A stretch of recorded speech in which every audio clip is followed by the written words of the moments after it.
जब तक जो जो मुझे अनुभव होता है वो मेरे ठाकुर को अनुभव होता है, यही सगुण भक्ति का रूप है। निर्गुण भक्ति बहुत कठिन है।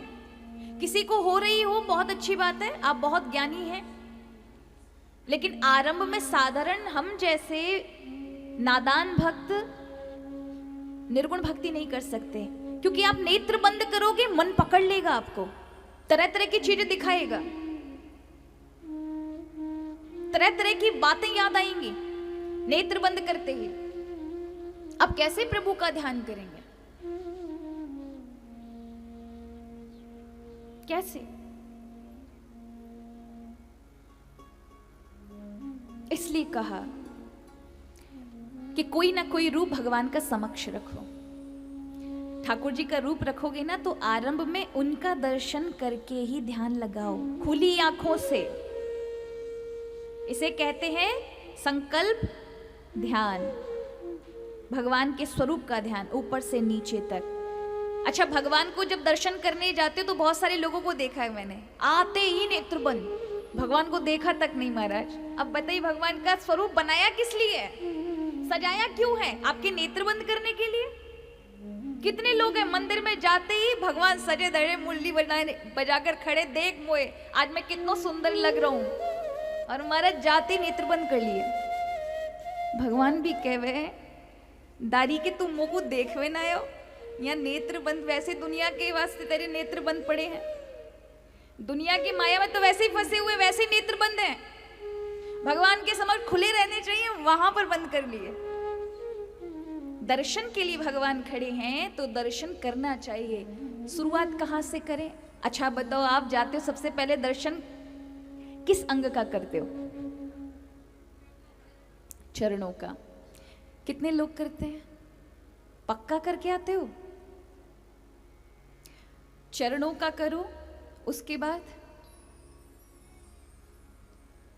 पैरों का, उसके बाद भगवान के उदर का, यहाँ का, वक्षस्थल का, गले का, फिर भगवान के नासिका से होठ तक का, फिर नेत्र का, फिर भगवान के पूरे मुकुट के सहित बालों का।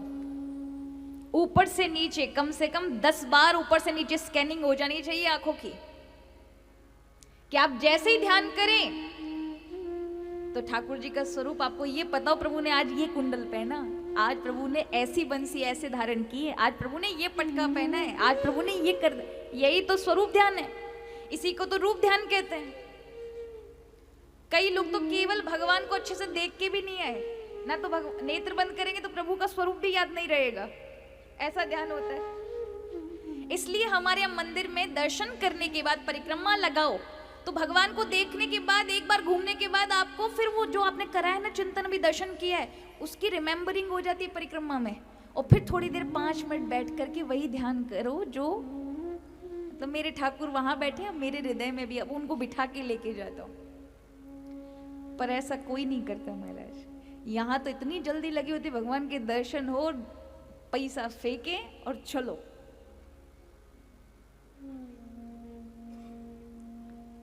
कई लोग तो कीमती जूते चप्पल पहन के जाएंगे और फिर जूते चप्पल पे ही मन रखा रहेगा, कोई ले ना जाए, कोई ले ना जाए, वहां उतारे कोई ले ना जाए। अब बताइए, भगवान का चिंतन होना चाहिए, वहां पर किसका हो रहा है? जूते चप्पलों का।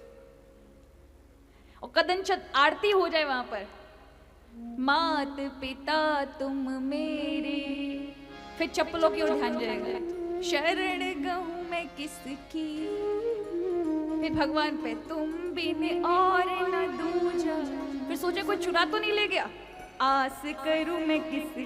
अब ये दोहरी नाव पे पैर रखने वाले लोग आपको लगता है ये दर्शन कर पाएंगे? नहीं कर सकते। इसलिए जब दर्शन करने जाओ ना, जिस चीज में आपका बहुत अत्यधिक मन है उसको पहन के ही मत जाओ। अरे नंगे पांव चले जाओगे। अब नामदेव जी के उस जीवन से सीखना चाहिए। नामदेव कितने बड़े भक्त हैं महाराष्ट्र के, कि साक्षात विट्ठल भगवान, जैसे हमारे यहाँ द्वारिकाधीश है, वृंदावन बिहारी है, वैसे ही ठाकुर जी का एक स्वरूप है विट्ठलनाथ, पंडरीनाथ। इतने बड़े दिव्य भक्त हैं। एक दिन मंदिर की ओर जा रहे थे, उन्हें कीर्तन होता हुआ देखा, उनका मन नहीं माना। भक्त है ना, चप्पल 2 दिन पहले ही बाजार से खरीदी है, बहुत गरीबी है, कहीं कोई चुरा ना ले, कीर्तन में भी जाना है। तो क्या किया, चप्पल को अगर उतार दूंगा तो मन यहीं लगा रहेगा, इसलिए चप्पलों को एक कपड़े से बांध के अपनी कमर में बांध लिया और कीर्तन में पहुंच गए। और वहां करताला बजा रहे विठल विठल विठला और चप्पल बंदी है। और जो भक्त जो थे पहले तो उन्होंने देखा विठलनाथ जी का स्वरूप देखा, सबने बहुत स्वागत किया, आओ आओ विठल नामदेव जी बैठो, विठल भगवान का आप भी कीर्तन सुना। उन्होंने कहा नहीं हम तो नृत्य करेंगे। अब वो नृत्य के चक्कर में उनकी चप्पल यहाँ लगी हुई थी और हाथ में करताला, वो नृत्य करें और जो हारमोनियम और ये सब बजा रहे थे वो सब कहने लगे हे ये कैसा भक्त है, इसे निकालो यहाँ से, चप्पल पहन के अपनी अशुद्ध चप्पल पहन के भगवान के मंदिर में नाच रहा है। तो लोगों ने जबरदस्ती उनको बाहर निकाल दिया। वो फिर से आ जाते, फिर से लोग धक्का मार के बाहर निकाल देते। उन्होंने कहा अब ये लोग मुझे अंदर नहीं आने देंगे पर मेरा कीर्तन नहीं छूटना चाहिए। तो भगवान के मंदिर के पीछे ही कीर्तन करने लगे। चमत्कार हुआ कि भगवान विठल का वो जो मंदिर था, वो जो भक्त कीर्तन कर रहे थे उनकी और भगवान के मंदिर की पीठ हो गई और भगवान का मुख जहां नामदेव कीर्तन कर रहे थे विठल भगवान का, उनकी ओर मंदिर घूम गया।